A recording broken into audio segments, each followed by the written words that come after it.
The fifth sign is reduced exercise tolerance and unusual fatigue that you can't explain by poor sleep, illness, or a change in routine. You might feel deconditioned, but the timeline matters. If your energy has dipped steadily and daily tasks demand more effort, consider your cardiovascular system. For men, another early vascular clue can be erectile dysfunction due to impaired blood flow. Arteries to the penis are smaller than coronary arteries, so they may show trouble earlier. If ED shows up alongside high blood pressure or elevated cholesterol, it's worth a heart health conversation, not just a prescription. Now that you know what to watch for, what can you do this week to protect your heart? One of the most studied eating patterns for blood pressure and cholesterol is the DASH diet, dietary approaches to stop hypertension. It isn't a fad, it's a flexible framework. At its core, DASH emphasizes vegetables and fruits, beans and lentils, nuts and seeds, whole grains, lean proteins like fish and poultry, and low-fat dairy if you tolerate it. It limits sodium, processed meats, refined grains, sugary foods and drinks, and heavy saturated fats. The beauty of DASH is that it's compatible with American kitchens, grocery stores, and budgets. If you like oatmeal, peanut butter, chili, Greek yogurt, rotisserie chicken, berries, and frozen vegetables, you can do this. Before I lay out a simple 7-day plan, a word on sodium. Aim for no more than 2,300 milligrams per day to start, and if you have high blood pressure or your clinician recommends it, try to move toward 1,500 milligrams. The fastest way to lower sodium is to cook more at home, read labels, choose no salt added canned goods, rinse canned beans, and a flavor food with herbs, citrus, garlic, vinegar, and spices instead of salt. If you're on diuretics or have heart failure or kidney disease, always coordinate sodium and fluid goals with your care team. Here's a practical 7-day DASH meal plan you can start on any Monday. It's flexible, balanced, and portion-aware for adults over 50.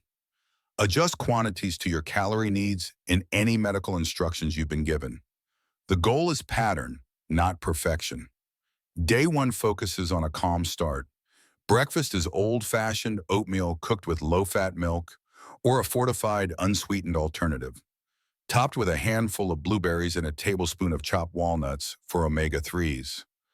Lunch is a large salad, mixed greens, cherry tomatoes, cucumber, shredded carrots, half a cup of no-salt added chickpeas, a sprinkle of feta, and a simple vinaigrette of olive oil and red wine vinegar. Add a slice of 100% whole grain bread. Dinner is baked salmon seasoned with lemon and dill, a cup of steamed broccoli, and a small sweet potato. If you want a snack, choose a piece of fruit or plain Greek yogurt with cinnamon.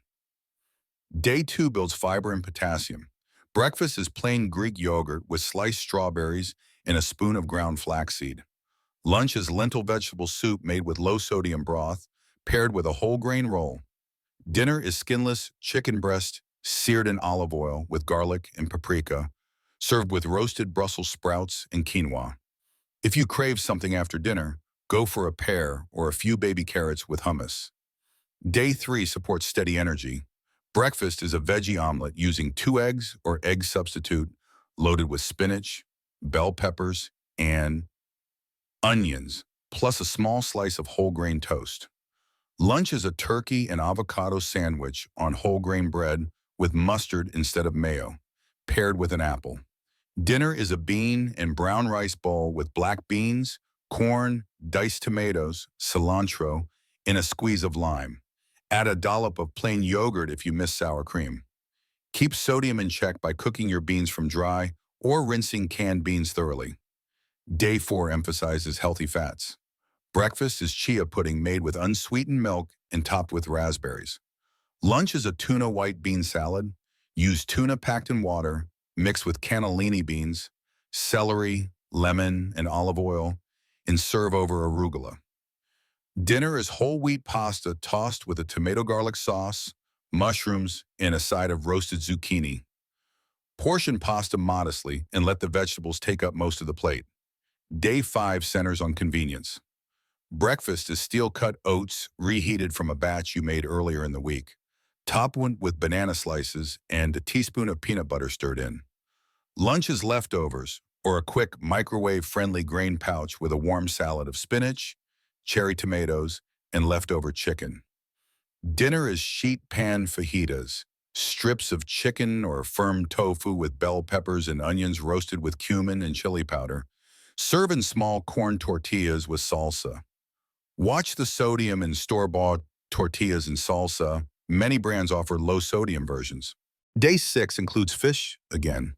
Breakfast is cottage cheese or a lactose-free alternative with pineapple chunks and a sprinkle of unsalted sunflower seeds.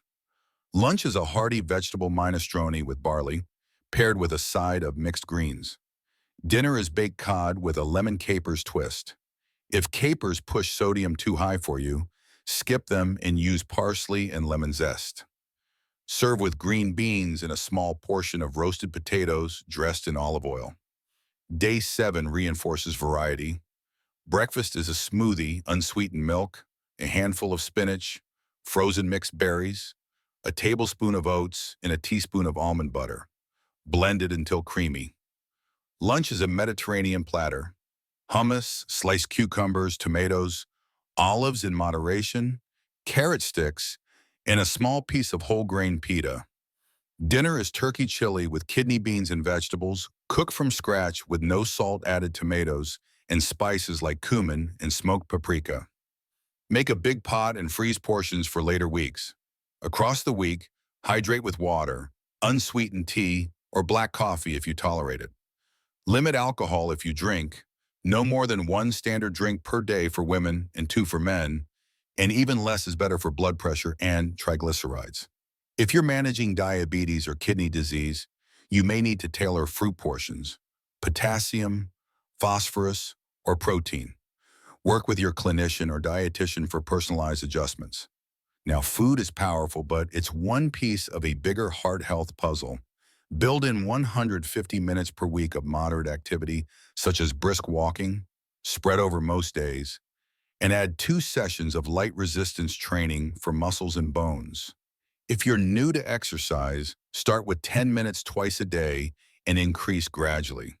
Prioritize sleep, aim for 7 to 9 hours, and ask about screening if you snore loudly, stop breathing at night, or wake unrefreshed. Manage stress with short daily practices. 5 minutes of slow nasal breathing, a quiet walk after dinner, or a quick gratitude note to a friend. These sound simple, but they measurably improve blood pressure and heart rate variability over time. Let's circle back to the 5 early signs because recognition drives action. If exertional chest pressure or breathlessness is happening, don't downplay it as just getting older. If your ankles are swelling or the scale jumps 2 or 3 pounds overnight, call your clinician. Sudden fluid retention matters. If palpitations come with dizziness or you've had an episode of fainting, seek care urgently. And if your energy has slipped and erectile function has changed, consider that your arteries may be sending an early message. In the clinic, the first steps are straightforward. Blood pressure measurement, lipid panel, A1C if needed, an ECG, and sometimes an exercise stress test or coronary calcium scan, depending on your risk profile and local guidelines. For many people, a combination of lifestyle changes and medications, statins to lower LDL, antihypertensives tailored to your numbers, and possibly low-dose aspirin in select high-risk cases your clinician recommends, offers strong protection. If you like practical checklists, here's one to carry into the next month. No gimmicks, just fundamentals that build cardiovascular resilience after 50. First, prioritize the plate. Half vegetables and fruit, a quarter lean protein, a quarter whole grains or starchy vegetables, and healthy fats for flavor. Second, choose low-sodium defaults at the store. No salt-added canned tomatoes and beans, low-sodium broths, unsalted nuts. Third, move most days. Put your shoes by the door and place a 10-minute walk right after a routine habit, like morning coffee or after lunch. Fourth, Take your medications as prescribed. Skipping doses of blood pressure pills can lead to dangerous fluctuations. Fifth, schedule your numbers. Know your blood pressure, LDL cholesterol, A1C if relevant, and waist measurement, and track them. What we measure, we can improve. And six, recruit your support system. If you share a home, ask for one dash meal together each day. If you live alone, consider a walking body in the neighborhood or a community center class twice a week. Remember, heart disease often whispers before it shouts. You don't need to overhaul your entire life overnight. You need a handful of consistent, compassionate habits that compound. If you felt a nudge during this video, maybe a symptom rang a bell, or the meal plan felt doable, take one action today. Book an appointment.